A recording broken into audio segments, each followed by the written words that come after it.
Chapter 2. What It Takes to Be a Doctor. 1 menit lagi di sini dan aku akan muntah.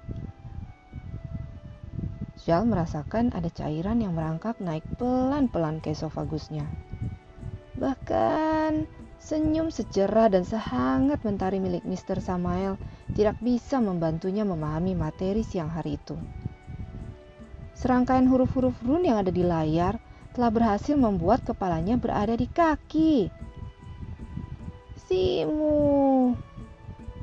Shal menjerit lagi dalam hati karena merasa kepalanya sudah menggelinding di lantai.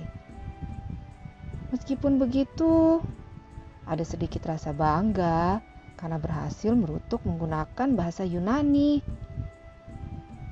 How cool is that? Shal merasa keren sendiri, walaupun dia tahu tidak akan ada soal tentang Gruto dalam ujian mitologi nanti. Terdengar suara lonceng tanda istirahat yang paling dinanti-nantikan Shal setiap hari Senin. Kelas kita cukup sampai di sini. Jangan lupa baca buku kalian untuk kelas minggu depan. Halaman berapa, Sir? Tanya murid penyuka rune bernama Lily James. Hitunglah jumlah pintu di Maple Academy. Guru rune yang berjenggot itu menanggapi pertanyaan Lily sambil meninggalkan kelas. Beberapa murid menggerutu pelan karena harus memecahkan teka-teki lagi. Shal tidak peduli dengan teka-teki itu. Begitu Mr. Samael tak terlihat lagi di pintu, Shal langsung lari menuju toilet.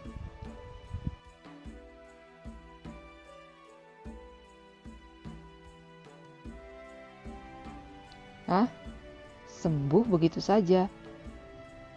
Valfred dari ras werewolf kembali takjub dengan kemampuan Shal.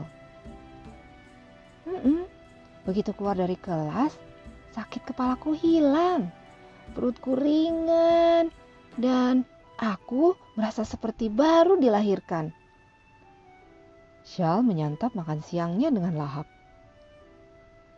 Valfred hanya bisa menghirup aroma peppermint dari botol minyak sambil menatap Shal nanar. Kepalanya masih berdenyut dan dia tidak ada nafsu makan sama sekali.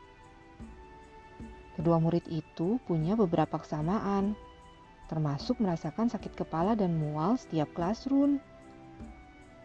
Di awal tahun pelajaran, keduanya langganan muntah di toilet sehabis kelas.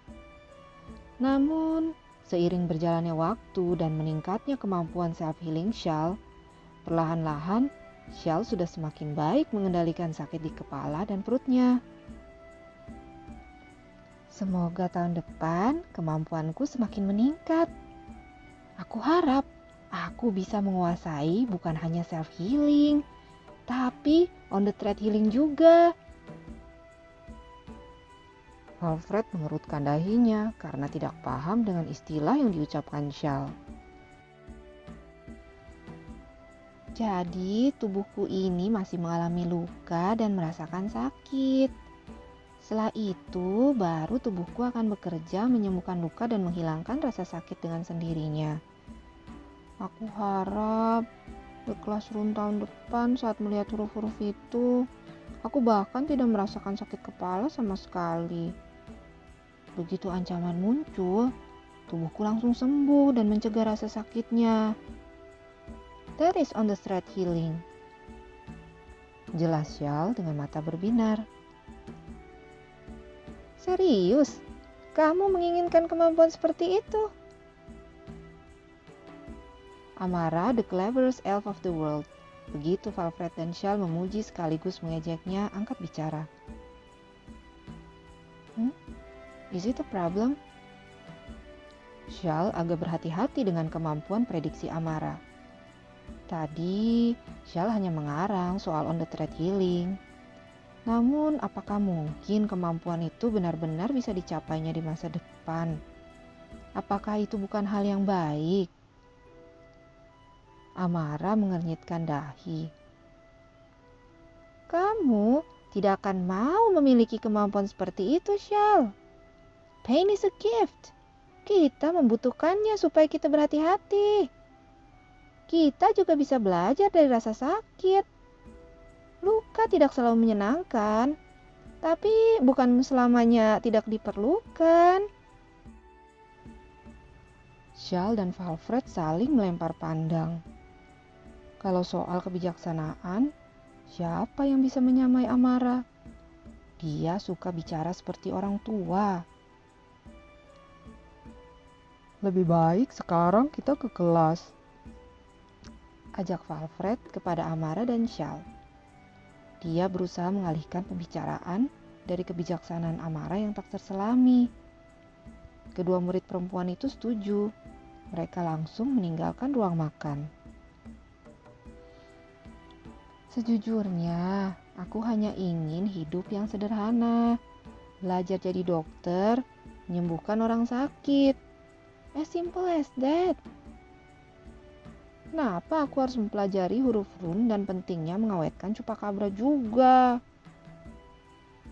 Shal berkeluh kesah begitu mereka hampir sampai di ruang kelas di mana kelas artefak dan ekofak sudah menanti. Hidupmu tidak akan pernah sederhana saat sudah melewati portal. Amara menanggapi keluh kesah Shal. Walaupun Amara mengatakannya tanpa empati sedikit pun, Shal tetap mengangguk karena setuju. Ia tahu benar, hidup memang tidak pernah sederhana, melewati portal atau tidak. Di dunia manusia, Shal tinggal bersama ibunya dan Samuel adiknya. Mereka keluarga miskin. Ayah Shal sudah lama meninggal dan ibunya hanya berjualan kue tradisional. Beberapa tahun belakangan ini ibunya terlilit hutang dengan jumlah yang cukup besar. Akhirnya Shal dan Syam membantu berjualan susu kedelai secara online. Shal juga kerja paruh waktu di perpustakaan pribadi milik Madam He, seorang kolektor buku analog. Meskipun Shal anak yang tekun dan pintar di sekolah, hal itu tidak akan cukup untuk mewujudkan mimpinya menjadi seorang dokter. Memang dari kecil Shal selalu tergerak melihat orang sakit dan selalu punya keinginan untuk menyembuhkan mereka. Dorongan itu mulai muncul saat melihat ayahnya sakit sampai kemudian meninggal. Dan seiring berjalannya waktu, Shal menyadari bahwa dia memiliki kemampuan untuk menyembuhkan diri sendiri. Shal pernah tidak sengaja mengiris jarinya dengan pisau. Tetapi luka itu menghilang begitu saja setelah ia menjilatnya. Yang paling parah, Shal pernah ditabrak motor dan terseret lebih dari 2 meter di atas aspal panas. Dia merasakan sendiri bagaimana sakitnya kulit yang terkelupas karena tergesek aspal. Sampai di rumah sakit, perawat hanya menemukan sedikit luka gores tipis di tubuhnya. Awalnya, Shal kira dia hanya berhalusinasi. Namun akhirnya, Shal menyadari dia memang memiliki kemampuan self-healing yang istimewa. Kini, sudah hampir setahun Shal menjadi murid di Maple Academy. Hal itu benar-benar berkat yang sangat disyukurinya. Di sana, Shal bukan hanya belajar mengembangkan kemampuan self-healing yang dimilikinya, tetapi juga punya kesempatan mempelajari ramuan, farmasi, herbologi, virologi, bahkan alkemis yang diyakininya dapat membantu menyelamatkan banyak orang. Walaupun sakit kepala dan rasa kantuk yang dialaminya sungguh nyata saat berada di kelas run dan artefak, Shal tetap merasa bangga dan senang bersekolah di Maple Academy. Lamunan Shal buyar begitu melihat sekumpulan teknisi meninggalkan salah satu cermin di koridor pengumuman. Shal dan kedua temannya segera menghampiri cermin itu. Seorang peri melambaikan bendera Autumn Festival dari dalam cermin dan seperti mengajak mereka masuk ke sana.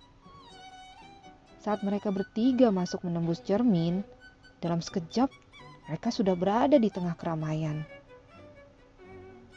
Peri tadi kini terbang mengelilingi mereka dan menjabarkan berbagai informasi lengkap tentang Autumn Festival yang dilaksanakan di Autumn Land. Peri itu juga menyampaikan akan ada beragam pertunjukan seni di sana.